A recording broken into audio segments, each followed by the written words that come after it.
Arlinda, e esse tarifaço, hein? Como que isso aí vai impactar a gente? Se for o impacto, qual é esse impacto? O que a gente tem que fazer para não ser afetado, se tiver alguma coisa que possa nos prejudicar? Diz aí. O Trump saiu tarifando o mundo inteiro, né? Isso aconteceu agora, eu vou até compartilhar aqui uma notícia aqui, ó. Olha só. Qual que foi o resultado disso, né? As bolsas do mundo aqui derreteram 10% nessa semana. A gente tá falando aqui do dia 4/4, né? Anteontem. Então, a China retalhou, e aí o Trump falou o seguinte: foi a pior coisa que a China fez, foi ter retalhado esse tarifaço. E uma coisa que eu quero antes da gente ir entrando aqui nessa notícia, é falar para quem estiver assistindo a gente, ficar até o final, sabe por quê? Tudo que eu vou falar aqui vai impactar realmente no bolso da pessoa. A gente vai ver impacto no preço da carne, no preço dos alimentos de um modo geral, no preço dos carros, em tudo. Porque, cara, essa tarifa, ela tá surtindo efeito aqui pela bolsa, né? A gente vê isso aqui. E eu vou explicar o porquê que as bolsas são esse termômetro pra gente e como que a gente resolve isso, o que a gente tem que fazer para se precaver desse negócio. Então é muito importante a pessoa acompanhar toda a linha de raciocínio para ficar por dentro. É isso aí que eu quero saber, como que eu protejo para mim não ser tão afetada com relação a isso. Exatamente. Então, olha só, olhando a notícia aqui, a gente vai ver as empresas que mais perderam, né, valor aqui. A reação da China, que ela impôs aqui a taxa de 34% sobre os produtos importados dos Estados Unidos, que aí fez as bolsas realmente derreter, né? E aqui ele mostra que o Brasil entrou com tarifas mais suaves, mas as tarifas mais suaves foram 10%, cara. Isso aqui não é tão suave assim, não. Então a grande discussão aqui desse tarifaço é a taxa de juros dos Estados Unidos e a taxa de juros do Brasil. E por isso que impacta nas bolsas. Porque se os investidores entendem que as taxas de juros dos Estados Unidos começam a subir de novo, eles vão tirar dinheiro da bolsa. Porque, cara, veja bem, se você está com dinheiro em renda variável, se coloca no lugar do investidor, você está com dinheiro em renda variável. Seu dinheiro pode subir muito ou pode cair muito. Aí as taxas de juros começam a subir. Pô, e o que é taxa de juros começando a subir? O país paga um valor maior para você deixar o dinheiro numa renda fixa, mais sem seguro. risco.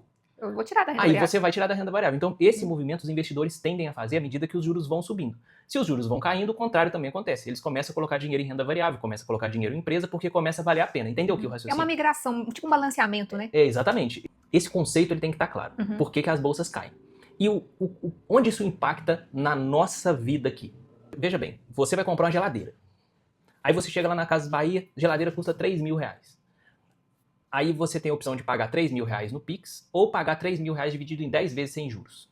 O que você escolhe? Provavelmente dividido. 10 vezes sem juros. Porque isso acontece, esse 10 vezes sem juros acontece quando? Quando a taxa de juros está baixa. Que aí as empresas conseguem colocar, por exemplo, 10 vezes sem juros, condições facilitadas. Então, o mercado movimenta mais rápido quando a taxa de juros está baixa. A economia fica mais aquecida.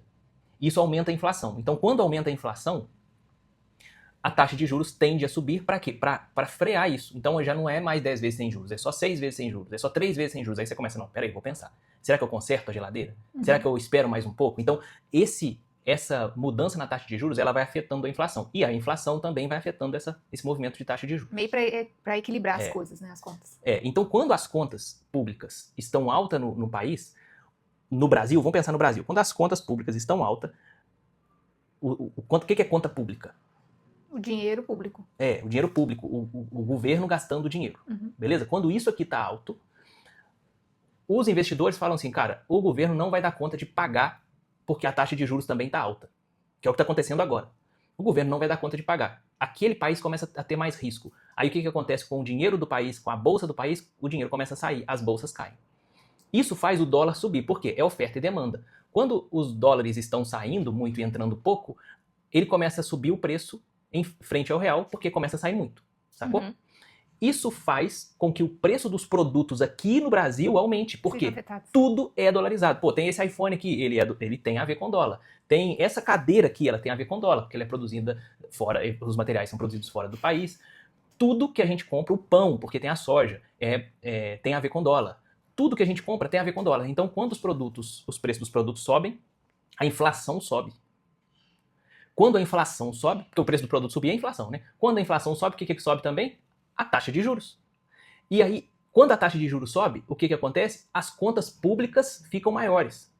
E aí começa um ciclo vicioso. Conta pública maior, dinheiro saindo do país. Dinheiro saindo do país, dólar mais alto. Dólar mais alto, preço do produto mais alto. Preço do produto mais alto é a inflação. Inflação alta aumenta a taxa de juros. Isso vai virando um ciclo vicioso que chega numa palavra que a gente tem maior medo. Nós, enquanto brasileiros e cidadãos do mundo também, que é a recessão. Acontece a recessão. O que é a recessão? É onde o PIB começa a desacelerar.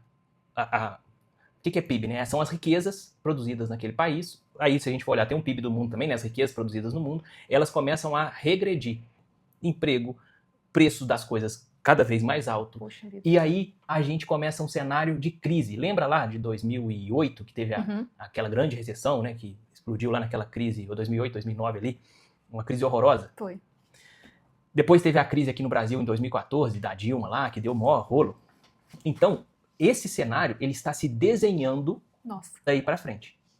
Isso é um perigo.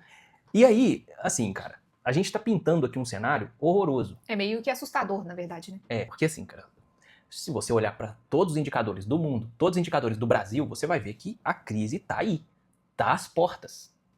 Não, a gente já vê o reflexo disso no dia a dia. Por exemplo, coisa de pouco tempo, de meses, eu pensei em comprar um produto, qualquer coisa. Eu falei assim, então eu preciso de tanto tempo, 3 meses, para ter esse dinheiro para comprar o produto. Vamos supor, comprar uma geladeira. Juntei o dinheiro, quando eu cheguei dali 3 meses, eu precisava de mais dinheiro, porque subiu, a geladeira subiu. Então, eu tô dando um exemplo assim, então isso é todo dia. Mas comprei mês passado, esse café tava tanto. No outro período de tempo, tava 2 vezes, ou um pouco mais. Então, assim, o dinheiro vai sendo comido, né? Você não consegue acompanhar, você sempre precisa de mais e mais e mais e nunca é suficiente. É interessante, café, milho, soja, essas coisas, Tudo. Aço, minério, essas coisas são cotadas com preços internacionais, né, no mercado internacional. Então isso aqui, o dólar subiu, aumenta tudo. E pensando nisso, Lilian, o que eu imaginei? Eu falei assim, cara, o que eu consigo fazer para preparar o maior número de pessoas para passar bem pela crise? Porque é o seguinte, todas essas crises aí que eu falei, que eu já passei, né, na vida, eu já vi aí bolsa de valores caindo 30%, da circuit break, para tudo. Já vivi isso, 2019, Covid. Que era uma demissão em massa. Todo mundo ficava assim, quem que é o próximo? Quem que vai ser o próximo? Nossa, é terrível. Eu já vivi isso e eu entendi como passar por isso. Veja bem, as bolsas aqui, americanas, caíram pra caramba em 2 dias. Aí você vai ver aqui, né? Virou notícia. Quanto que caiu? Compartilhando? Não, vou compartilhar. Ó, virou notícia. Quanto caiu? Olha lá, caiu 7%. Acumula queda. Olha, recuou 5% no dia. S&P 500, 5,97%. Nasdaq, 5,8%. Não estou falando que isso aqui é uma queda pequena, é uma queda grande. Mas, 5% num dia. A gente já viu cair 30% no dia. 15% no dia, da época do Covid. Nós passamos por isso relativamente tranquilo. Por quê? Por quê? Porque a gente tinha uma coisa que eu gosto demais dessa palavra, que se chama caixa. A gente tinha caixa. A gente tinha dinheiro líquido, dinheiro na mão. Porque quando o dinheiro está investido, vamos supor, em ações, o dinheiro, ele não está na mão. Porque às vezes você não pode sair naquele momento. Você tem que esperar o longo prazo. É o que você falou, tem que esperar o longo prazo e tal para tirar o dinheiro. Às vezes o dinheiro está em imóveis. Quando o dinheiro está em imóveis na crise, cara, a gente está exposto a imóveis. Nós temos o quê? Uma carteira de 4 imóveis. E o dinheiro, você sabe, se quiser vender hoje, falar assim, eu quero vender o imóvel pelo preço que vale hoje. Hoje você não consegue. Aí tem que pôr lá na corretora, esperar e tal. Geralmente isso demora 1 ano. E no meio de uma crise isso fica pior. Então o dinheiro não está na mão. Você tem o dinheiro em imóveis, mas ele não está na mão. Ele não é líquido. Né? Ele não é líquido. Então, cara, quando a gente está numa crise e a gente tem caixa, a gente tem dinheiro na mão líquido, não assim em espécie, mas dinheiro ali, vamos supor, num CDB com liquidez diária, num tesouro direto. Você consegue sacar no máximo um dia seguinte. Né? Em ouro, sei lá, agora até Bitcoin tá virando esse caixa. Assim, ontem foi interessante que o Bitcoin subiu e o ouro caiu. Então, teve essa crise doida aí, esse tarifaço. A única coisa que subiu ontem foi o Bitcoin, né? Das reservas aí. Gente, é uma moeda muito doida, né? Mas enfim. Enfim. O caixa, ele é fundamental. E aí, pensando em ajudar as pessoas a passar por essa crise que está vindo, eu estou desenvolvendo uma solução para as pessoas terem caixa. Mas eu preciso saber se isso faz sentido, né? Para essa galera que está assistindo a gente aqui. Porque, cara, e se fizer sentido, pode comentar aí, que eu vou colocar também nos comentários o link dessa solução quando a gente tirar o passo a passo, né? Porque, cara, caixa é vida. Você vai ensinar como fazer esse caixa. Como criar esse caixa. É o caixa anticrise. Boa. O que você acha? Gostei. Caixa anticrise. Eu vou criar um passo a passo, sei lá, um workbook, um checklist, um passo a passo para a pessoa sair, ter dinheiro em caixa e passar pela crise sem complicação. O que você acha disso? Eu acho que é fundamental. É para ter segurança. Nem só segurança, uma tranquilidade. Porque, cara, você ficar pensando com medo do futuro por conta de falta de dinheiro, isso aí não tem mente e emoção que aguente. E por outro lado, quando você tem o dinheiro em caixa, você fica mais tranquilo financeiramente falando e mais tranquilo até emocionalmente, né? Porque, pô, qualquer coisa ali. E sabe qual que é a maior oportunidade disso?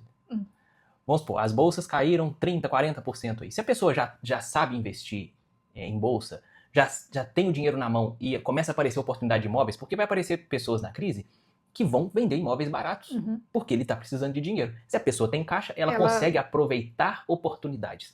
Ela precisa de conhecimento para identificar essas oportunidades, eu concordo, mas com caixa na mão, ela consegue, inclusive, comprar o conhecimento para aproveitar as oportunidades que aparecem no momento de crise. E, ó, de tempos em tempos a gente tem vivido crises. Né? Começou lá em 2010, sempre 2008, 2010, teve 2014, teve de 2019 e vai ter outra. Até 2030 eu não tenho dúvida. Não, a gente não pode criar a ilusão, se iludir achando que acabou. Mas somos seres humanos, vivemos num mundo meio caótico. E a gente precisa se preparar para isso. E eu acho que isso aqui, quando a pessoa tiver o caixa na crise, ela vai falar assim, cara, ainda bem que eu vi aquele vídeo.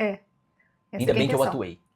E ó, você que está escutando a gente, faz seu caixa. Ah, mas Arlindo, não tenho dificuldade. Daqui a pouco vai ter o passo a passo aqui nos comentários ou na descrição, mas se você não tem dificuldade de juntar dinheiro, de começar a criar sua reserva líquida de dinheiro, faça agora. Faça sua reserva anticrise antes que seja tarde. Então, assim, em resumindo, a solução para se proteger dessa doideira econômica aí, seria então... ter dinheiro. Ter um caixa. Ter caixa. É o que a pessoa pode fazer agora. Porque a crise é iminente. Não dá pra gente ir lá ajudar o Trump e tal, porque não faz o menor sentido isso, né? Não dá pra gente mudar a visão do Lula, não dá pra gente mudar a visão das políticas monetárias nacionais, mas dá pra gente fazer o nosso caixa. Atuar naquilo que a gente tem controle. Exatamente. Boa. E aí, o que você achou? Eu acho que é isso aí, bora fazer o nosso caixa, né? Engordar o nosso caixa para oportunidade e proteção. Boa. Forte abraço. Forte abraço.